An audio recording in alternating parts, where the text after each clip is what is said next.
میرے حضور نے 3 چیزیں قسم کر کے کہیں. حضرت ابو کبشہ الانماری رضی اللہ تعالیٰ عنہ سے مروی ہے. میرے حضور نے ارشاد فرمایا اگر کوئی شخص کسی کو معاف کر دیتا ہے تو اس کی عزت کم نہیں ہوگی، میں محمد اللہ کی قسم اٹھاتا ہوں. دوسری بات میرے حضور نے فرمائی کہ جو شخص مانگنے لگ جاتا ہے، سوال کا دروازہ کھول لیتا ہے، اللہ اس کے لیے محتاجی کا دروازہ کھول دیتا ہے، اس کی کبھی کمی پوری نہیں ہوتی. اور تیسری بات میرے حضور نے قسم کر کے کہی ما نقص مال عبد من صدقہ، کہا میں اللہ کی قسم اٹھا کے کہتا ہوں کہ صدقے سے مال کم نہیں ہوتا، صدقے سے مال گھٹتا نہیں ہے. تو ایک تو مال بھی نہیں گھٹے گا، یہ ضمانت کس کی ہے؟ میری نہیں ہے، یہ رسول اللہ کی ضمانت ہے. ایک تو مال بھی کم نہیں ہوگا، اور دوسرا یہ ہے کہ حب دولت ختم ہوگی. حب دولت تلف می سازت زکات. یہ ماہ سیام آ رہا ہے تو زکات سے حب دولت کو کم کیجئے، بلکہ صدقات دیجئے، نفلی صدقات کیجئے، غرباء کی مدد کیجئے، مساکین کی مدد کیجئے، اپنے غریب محتاج رشتہ داروں پہ غور کیجئے، ان کی مدد کیجئے. اپنی ہمسائیگی میں دیکھیے، پردے سے مدد کیجئے، ان کی عزت نفس بھی مجروح نہ ہو. یہ جو نمائش لگا کے 10 اخباروں میں چھپوا کے لوگوں کی مدد کرتے ہیں، اس سے گریز کیجئے. کبھی سوچیں کہ اگر آج کسی کی بیٹی لائن میں کھڑی ہے تو کل اگر یہ مرحلہ میری بیٹی کے لیے آ جائے تو پھر میرا مزاج کیا ہوگا. تو عزت نفس کا خیال رکھیے، لوگوں کی غربت کا تماشا نہ اڑائیے، اور لوگوں کی جو ہے وہ محتاجی کو اپنی تسکین کا ذریعہ نہ بنائیے. یہ تو اللہ نے تمہیں دیا اور انہیں نہیں دیا، اور وہ آزمائش کی گھڑی میں کھڑے ہیں، تم ان کے ساتھ کھڑے ہو جاؤ. تو لوگوں کی مدد کیجئے، دکھیوں کے کام آئیے، مساجد کی جو ہے وہ تعمیر کیجئے، مدارس دینیا کے ساتھ وابستہ رہیے، اور لوگوں کی فلاح کے لیے، بہتری کے لیے کام کیجئے. اللہ نے آپ کو دیا ہے، یہ مال یہاں رہ جانا ہے. میرے حضور نے فرمایا ابن آدم کہتا ہے میرا مال، اس کا مال وہ ہے جو اس نے کھایا یا پہنا اور پرانا کر دیا یا آگے بھیج دیا، باقی اس کا نہیں ہے، وہ وارثوں کا ہے. مرتے ہی ورثہ بن جائے گا، مرتے ہی ترکہ بن جائے گا. کفن بھی میلا نہیں ہونے دیں گے کہ بعض اولادیں تو بانٹ لیتی. اللہ اکبر. وہ گھر جو ان کے لیے بنایا تھا، ایک رات بھی تجھے اس گھر میں رکھنے کے لیے تیار نہیں ہوں گے. آج تیرا نام چھن گیا. آج کوئی یہ نہیں کہتا کہ پیچھے سے امام گے اور حاضر اس چودھری صاحب کے، حاضر اس میت کے. آج تو ڈیڈ باڈی بن گیا، آج تو میت بن گیا. آج خان صاحب، ملک صاحب، چودھری صاحب، پیر صاحب، مفتی صاحب، تیرے سارے ٹائٹل چھین لیے گئے. آج پیچھے اس امام کے اور دعا واسطے حاضر اس میت کے. آج تو میت بن گیا. آج تیرا لباس بھی پھاڑ کے اتارا ہے.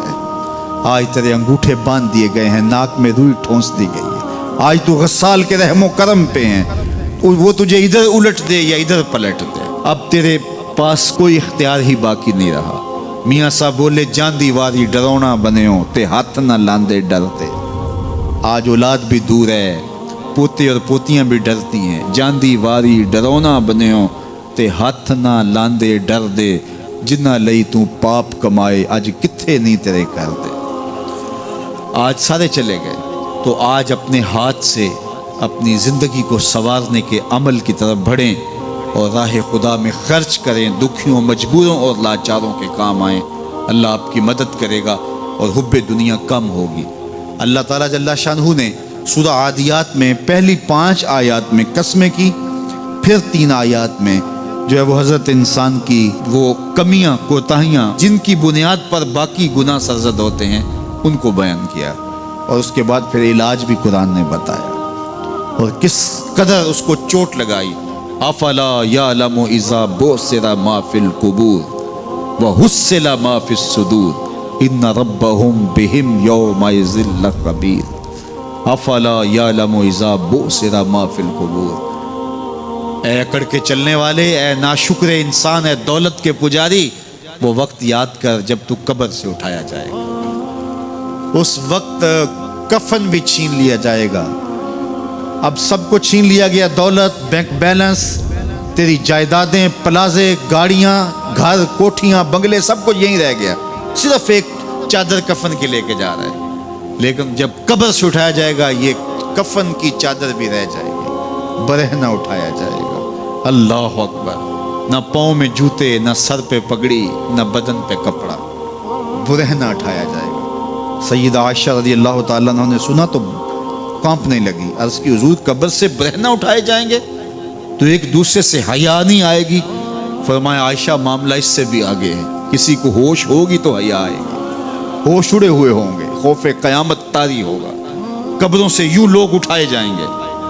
افلا یعلم اذا بوسر ما فی القبور، اب بوسرا کا جو مفہوم ہے، جو ترجمہ اور معنی ہے وہ تو رہے، بوسرا کا جو صوتی آہنگ ہے، جب بولتے ہوئے ایک جھٹکا لگتا ہے تو قبروں سے اٹھتے ہوئے لوگوں کی کیفیت معلوم کرنے کے لیے بوسرا کا صوتی آہنگ ہی کافی ہے۔ افلا یعلم اذا بوسر ما فی القبور وحصل ما فی الصدور، حصلہ کے اوپر جو تشدید ہے، یہ معنی کو کتنی خوبصورتی کے ساتھ ایک مجسم پیکر میں سامنے لا رہی ہے۔ اللہ فرماتا پھر وہ وقت آئے گا جو سینے میں ہوگا وہ تشت ازبام ہو جائے گا۔ آج آپ مجھے نیک سمجھتے ہیں، میں آپ کو اچھا سمجھتا ہوں، لیکن میرے سینے کے اندر کیا چل رہا ہے یہ آپ کو نہیں پتا۔ یہ میں تقریر چہک چہک کے کر رہا ہوں، اس کے پیچھے کیا ہے؟ میں آپ کے دل اپنی جانب موڑنا چاہتا ہوں، آپ کی جیبیں خالی کرنا چاہتا ہوں، یا میں آپ کے سامنے پاک اور ستھرا اور بڑا جو ہے وہ نیکوکار بننا چاہتا ہوں، یا میرا مقصد رضائے الہی ہے؟ یہ مجھے پتہ ہے، آپ کو نہیں پتہ۔ آپ کہاں ہیں، کہاں کھڑے ہیں، میں آپ کو اچھا سمجھتا ہوں، لیکن آپ کو پتہ ہے کہ ہم کہاں کھڑے ہیں۔ لیکن قیامت کے دن یہ ساری چیزیں سامنے آ جائیں گی۔ وَحُصِّلَ مَا فِي الصُّدُورِ، اور سورہ الطارق میں فرمایا یوم تبلی السرائر فما لہ من قوت ولا ناصر، اس دن سارے راز کھول دیے جائیں گے اور کوئی طاقت نہیں ہوگی جو ان رازوں کو کھلنے سے روک سکے گا۔ آج طاقتور کی بات نہیں کھلتی اور کمزور کی بات اچھال دی جاتی ہے، لیکن وہ وقت آنے والا ہے یوم تبلی السرائر فما لہ من قوت ولا ناصر، نہ زور کے بل پہ، نہ زر کے بل پہ، نہ کسی اور بل پہ کسی کام کو روکا جا سکے گا، ہر شے تشت ازبام ہو جائے گی۔ وہ کتنا سخت دن ہوگا۔ اے داور حشر میرا نامہ اعمال نہ پوچھ، اس میں کئی پردہ نشینوں کے بھی نام آتے ہیں، تو وہ کتنا سخت دن ہوگا۔ وَحُصِّلَ مَا فِي الصُّدُورِ إِنَّ رَبَّهُمْ بِهِمْ يَوْمَئِذٍ لَخَبِيرٌ، بے شک ان کا رب اس دن ان سے خوب باخبر ہوگا۔ وہ آج بھی باخبر ہے، لیکن آج کئیوں کو یقین نہیں کہ وہ باخبر ہے، لیکن اس دن سب کو یقین ہو جائے گا کہ میرا رب اس سے باخبر ہے۔ جب پرانی تصویریں چلنا شروع ہو جائیں گی، جب ساری ویڈیو سامنے آ جائے گی، زندگی میں جو جو کیا، تنہائی میں، اعلانیہ، خفیہ، جہاں جہاں جو کیا، داد عیش تھی، سب کچھ تشت ازبام ہوگا، سب کچھ جو ہے وہ سکرین پہ چل رہا ہوگا، کوئی چیز بھی تشت ازبام ہونے سے نہیں رہ جائے گی۔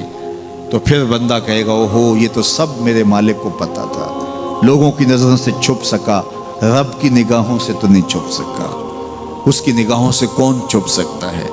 یہ یقین آج اپنی روحوں میں اتار لو، اچھی طرح سے جذب کر لو۔ گناہوں سے بچنے کا اکثیر نسخہ ہے یہ یقین کہ میرا رب مجھے دیکھ رہا ہے۔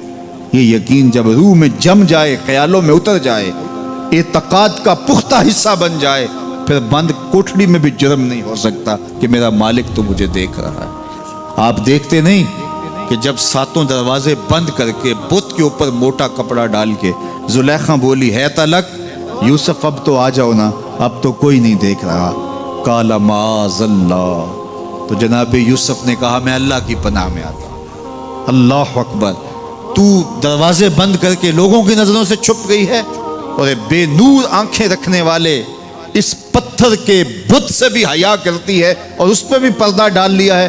جب تو اس جھوٹے خدا سے حیا کرتی ہے، میں سچے خدا سے حیا کیوں نہ کروں جو ساتویں کوٹھڑی میں بھی دیکھتا ہے۔